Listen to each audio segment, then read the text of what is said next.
കുറെ നല്ല നല്ല സ്വപ്നങ്ങൾ സബലീകരിക്കാൻ വേണ്ടി എന്നോടൊപ്പം കൈകോർത്ത് പിടിച്ച് നിന്നിട്ട് നീ പോവുകയാണല്ലേ എന്നെ ഒറ്റയ്ക്കാക്കിയിട്ട്.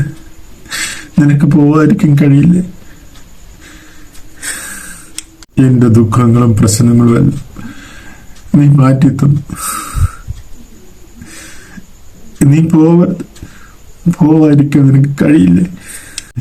കഴിഞ്ഞ 365 ദിവസങ്ങൾ എന്നോടൊപ്പം നീ ഉണ്ടായിരുന്നു.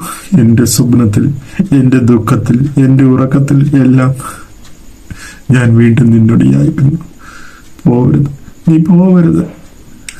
ഇനി വരുന്ന 2026 നീ തന്ന സ്നേഹവും സന്തോഷവും സമാധാനവും തരുമോന്ന് എനിക്കറിയില്ല.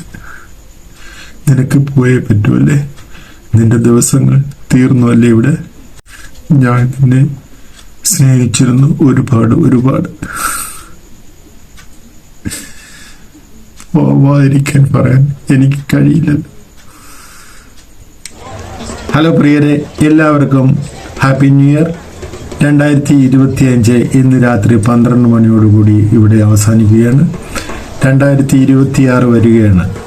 ഈ വർഷത്തിൽ സമ്പൽ സമൃദ്ധിയുടെയും ഐശ്വര്യത്തിന്റെയും സമാധാനത്തിന്റെയും ദിവസങ്ങൾ നിങ്ങൾക്കുണ്ടാകട്ടെ എന്ന് സർവശക്തനായ ദൈവത്തോട് പ്രാർത്ഥിക്കുന്നു. അപ്പോൾ എല്ലാവർക്കും ഹാപ്പി ന്യൂ ഇയർ.